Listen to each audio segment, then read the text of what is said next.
11 to 12 things to get through to have a clear understanding of how to work the connection process. It's just not as easy as, oh, let me just put a QR code up. No, there is a systematic process that's going to go through this.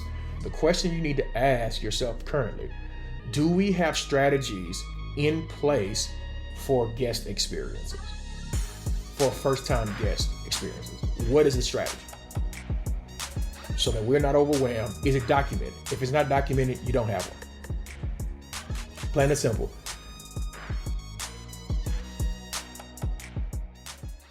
What's up, y'all? I'm DK Hammond, servant, leading, and connecting people to their destiny. And today I want to talk about connection strategies or assimilation processes that churches use to get information from a new guest, a new person, and then being able to put them in a process of some sort so that you can keep up with them. So my hope is that I'm able to kind of give you this information. So let's get into it. Again, my background is definitely in building the processes of assimilation, and how that works is you have to identify what it is that your church is wanting to do or trying to do. And one of those things that a church is always trying to do is gain information from people. It is that effort that you're able to connect with people at a later time, and in a connection of people, you are then able to build relationships, build rapport, and that rapport then turns into membership. That membership then in effort turns into leadership. That leadership then turns into deployment. So you'll hear me talk about that in some length to kind of give you a tidbit of what the process looks like. So let's walk through it. A person at your church is either going to encounter, the Word of God. The Word of God is going to bring them closer, or they're going to have an encounter at your church where the experience was so intense that God made them move upon a decision. And in that decision, now this person is sometimes emotional, sometimes kind of like not on their game, and they want to go into a place to kind of make this decision in a very sound way. Okay. And in that effort, you're going to have pastors going to do a verbal, what we call verbal. They're going to do a verbal across the pulpit to say, hey, you want to go ahead and join our church. Here is how. There's a QR code on the back of your chair. There's a QR code on the screen. There's a connect card in front of you. Fill that information out and we'll follow up. Or in a very traditional setting of African Americans, you're going to have that person get up. That person then walks to the altar. That altar worker then escorts them to a room to get information from them. And then that information is supposed to be deposited within your CHMS system. That system is on the back end. You're building an account, you're building follow-up and rapport. Now, I'm giving you all of that because that's kind of the background. I'm going to walk through this very slowly and intentionally so you'll understand how this works. Now, in an African-American church, it's going to be one of those things where I got to get up, all that kind of stuff. No, eliminate that. What you want to do is make low barrier efforts so people can be a part of your ministry and get more information. So the first way you want to do this that I've seen work is you want to be able to communicate in QR codes, right?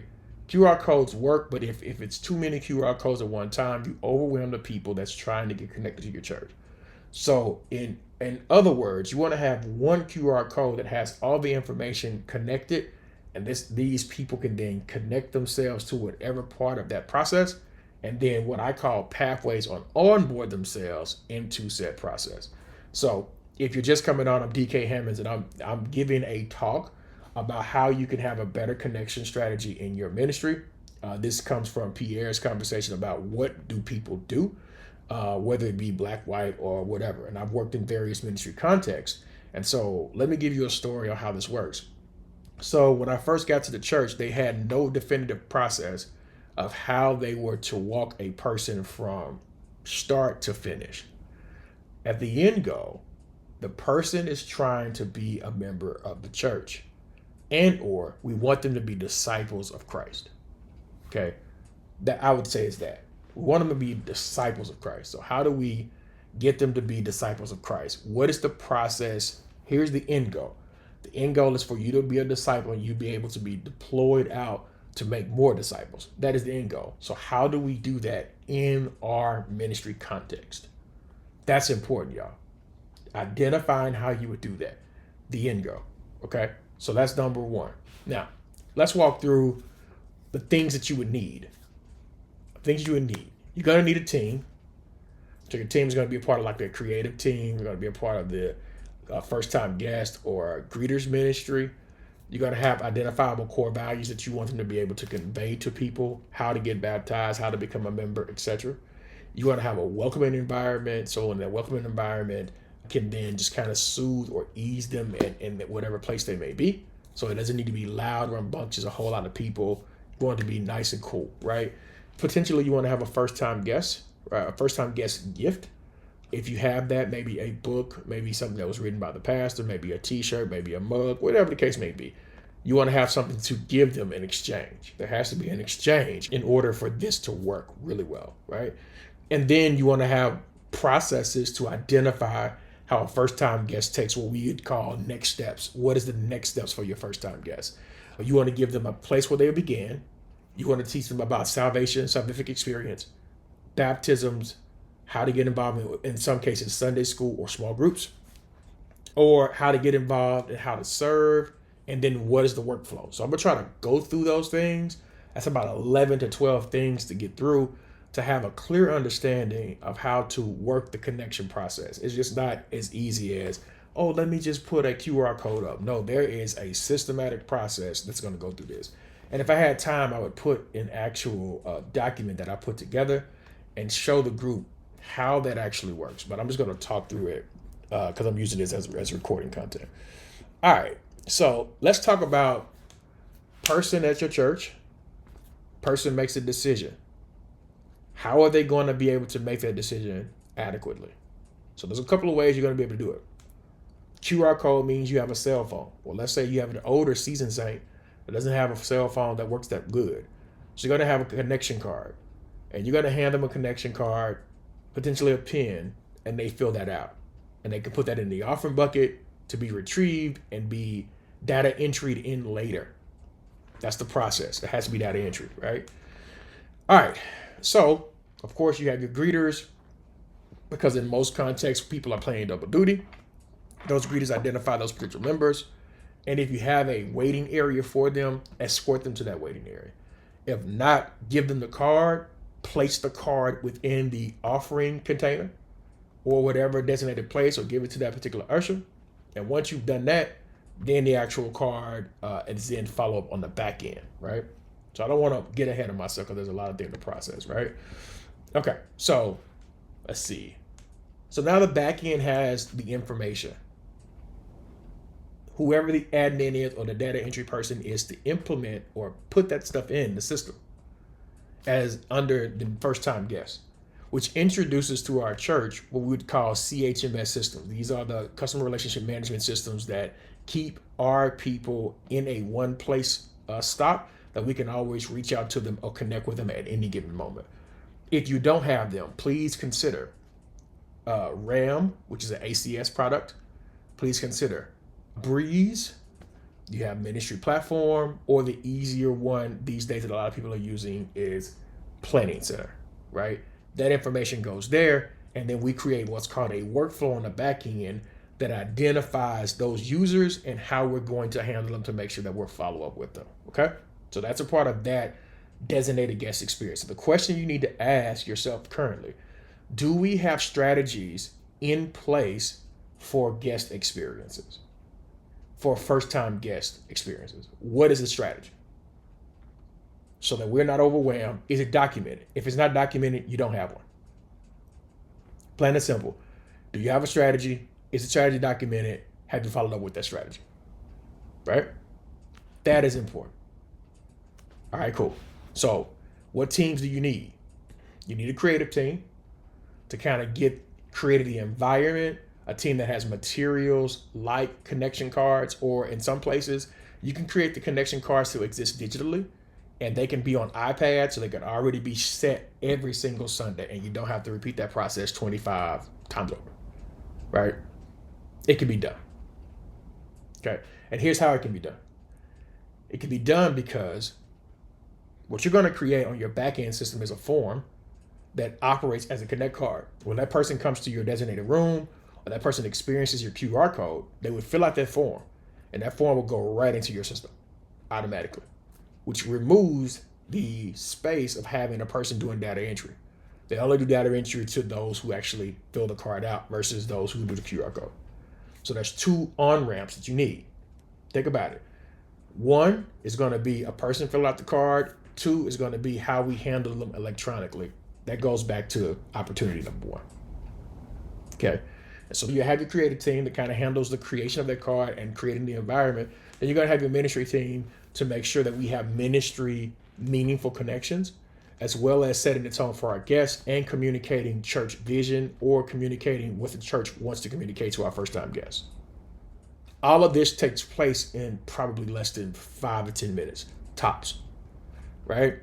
Then potentially you'll have what we'll call relational team or a follow-up team that follow up to ensure that this person understands what their next steps is going to be and how to get to said next steps, okay? And then from there, you're going to have the 5 roles of responsibility for each team and develop a communication plan or strategy in which you're going to communicate with your people. Now, is any of this process biblical? Let's look at Acts chapter 2, 42, 47. It said, all believers devoted themselves to the apostles' teaching and the fellowship and the sharing of meals, including the Lord's Supper, and to prayer. A deep sense of awe came over all of them. The apostles performed many miraculous signs and wonders, and all believers met together in one place and shared everything they had. Think about that. They shared everything they had. They sold their property and possessions, shared their money with those in need. They worshiped together at the temple each day, met in homes for the Lord's Supper, and shared their meals with great joy and generosity. And all while praising God and enjoying the goodwill of all people. And each day the Lord added to their fellowship those who were being saved. That's the context. Now, the core value of this is centered around this. You have worship, passion, connecting, serving, growing, giving generously, and creating a culture that understands the importance of adding to the church.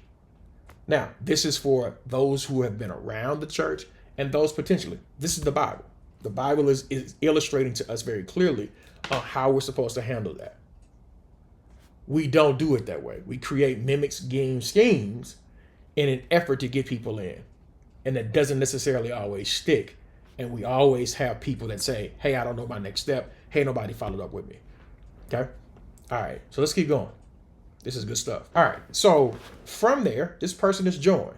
We've discussed our values. In most cases, what you want to have for a person that is just joined, you want to have something in place. So let's talk about welcoming environments as it relates to how we're handling church. I think it's super important that when we're having new guests, we need to create an environment so new guests can experience us first time and first time only. So what kind of environment have we created or space do we have to create a welcoming environment for our first time guests? I think that's super important. So for us, we used to have a small room. If you're a first time guest, beeline it to the left. Now, here's the thing. Those who are extroverted are going to go beeline to the left every time. Those who are introverted are going to settle for your QR code. So there's 2 onboarding pieces in which people then integrate themselves in your ministry, right? 2. Make sure we got that under control. All right, cool. So the welcoming environment is the other piece. Let's get back on track. I think this is pretty self-explanatory. Do you have a gift of some sort? So sometimes I've seen churches where they have a journal or they have a pastor's book that may have been written. Those books then help as your first time gift. Because every time they come to your experience, you want to be able to give them a gift. Now, what happens when a person does not come into the guest experience spot?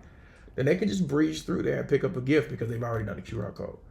It is up to the people that's in the room, in the environment, to ensure they get their information and data. I don't care how many times it is. Make sure you're getting all and capturing all data and information as much as you need to. Make sure you do that. That's super duper important. All right.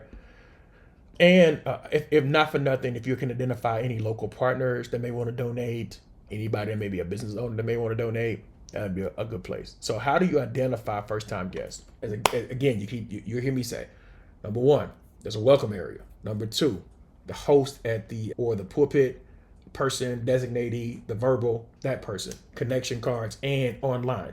I haven't really talked about online, so let's get into that. I think it's important that the same experience that you have in person, you should try to mimic that online. And so you should have an online card that is digital, that a person can simply hit a link, get right into it, gain information on a digital space, as well as whatever you're giving away in a digital space, and be able to connect as well. So we're going to digitize that experience through those 4 particular lenses. So I think that's important. And then what you're ultimately creating is a starting point. Here's where you start. You start here. And then now we can go through and say, have you been baptized? Person may say, no. Cool. When is the next baptism class? Most of the time in these churches that I visited or I consult, we don't know when the next class is going to be. So you should have a class every single month. Every month, a baptism class is going to happen. Unless there's nobody in there. But every month, we have a scheduled baptism class. Every month, we should also have a scheduled membership class. And I believe, in my personal experience, professional experience, these classes are 2 different classes.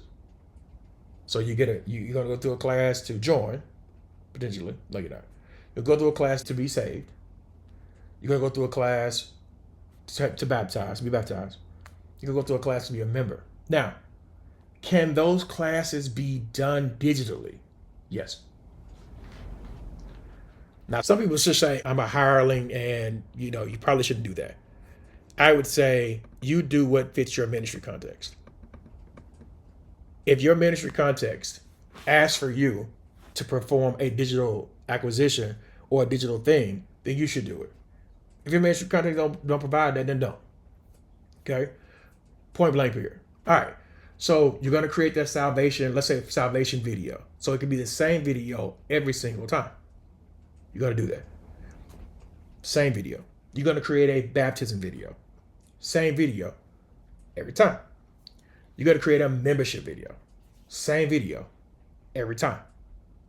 And then you put the starting and touch points in between those videos. So now it becomes a point of conversation. Do you believe that you're baptized? Do you believe that you're saved? Do you understand why? Do you have questions about the video? If we need to put a quiz up or whatever, and you have this existing on your whatever platform you want to, and these people can readily get this information. So now a person can potentially be saved and baptized in a month. And then they go through the membership process. I've seen people do membership process for 16 weeks. Well, I've seen people do it for one time. Whichever one fits your ministry context, you find that out and you do that. Right?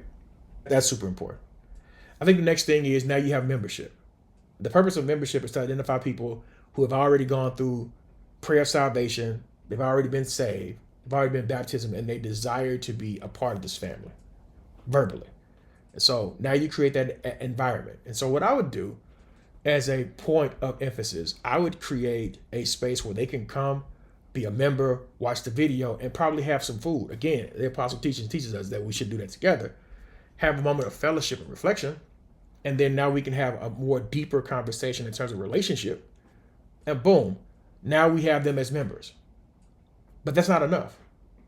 Now we want them to be members, and we also want them to be able to be a part of the ministry and help. Not be slaves, not be indentured servants, be a part of the ministry and help. How can they do that? Now we introduce them in that membership class to the places in which they can serve. This also should probably be a part of your back-end system if you don't have. Or you should have it on a document that says, here are the identified places, here are the emails and names of people, or those same people should be at that meeting and they can meet them one-on-one. That way there's a good handoff and handshake between this membership class and them serving. And from that serving, they should have, and now I'm going to the weeds, and then that serving, they should have another training class that gets them ready to serve. And so they've been a part of some type of process for the last 3 to 4 weeks. And now they have identified themselves to serve, and they've been serving. And now they may say, hey, I feel like God is calling me to more. And now here's the thing about discipling. Now we move them over to say, now you're called to leadership. Let's put you through a leadership process. What does that look like for us? Right? And so that is the process in of itself. And I'm sorry for the technical difficulties and things of that nature, but that's the process in which I've seen work in multiple places.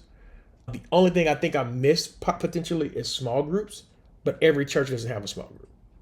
So if you have a Sunday school group or another group that they can get to, that would be what I would do after membership. So they get them ready to be assimilated, right? And then that's kind of like the workflow.